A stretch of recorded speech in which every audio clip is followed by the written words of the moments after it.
اور یاد رکھیں یہ صرف یہ نہیں ہے، یہ اور بھی ترقی کرے گا۔ اسی طرح جو آج کل اور لوگ ہیں جو اپنے آپ کو دین اسلام کے ٹھیکیدار جنہوں نے اپنے آپ کو بنایا ہوا، نہ ان کو دین کا علم ہے، نہ ان کو احادیث کا علم ہے، نہ ان کو قرآن کا علم ہے، نہ وہ قرآن کو پڑھ سکتے ہیں، نہ وہ احادیث کو پڑھ سکتے ہیں۔ اردو کی شروحات جو علماء اکرام نے لکھی ہے انہی شروحات کو آپ کے سامنے رکھتے ہیں، اس سے اردو کا ترجمہ پڑھتے ہیں اور پھر اعتراض علماء اکرام کے اوپر کرتے ہیں۔ تم میں اگر اتنی سکت ہے اور تم میں اگر اتنی جرت ہے اور تمہارے پاس اگر اتنا علم ہے تو پھر ان شروحات کو سائڈ پہ کرو، بخاری کو سامنے رکھو، مسلم کو سامنے رکھو، ترمذی کو سامنے رکھو، ابو داؤد کو سامنے رکھو اور پڑھنا شروع کرو۔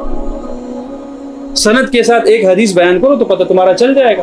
عربی کے الفاظ غلط پڑھیں گے اور اعتراض علماء اکرام پر کریں گے، اور اعتراض کے لیے بھی تو علم ہونا چاہیے، اور یہ علم بھی ان کو انہی علماء کے صدقے میں ملا ہے، اور ان کی محنت کے نتیجے میں ان کے پاس یہ علم آیا ہے جس کے ذریعے اعتراض کرتے ہیں۔ تو بھائی اگر آپ کو خواہ اتنا شوق ہے تو اپنی چیزیں لے کے آئیں، اپنے اندر استعداد پیدا کریں۔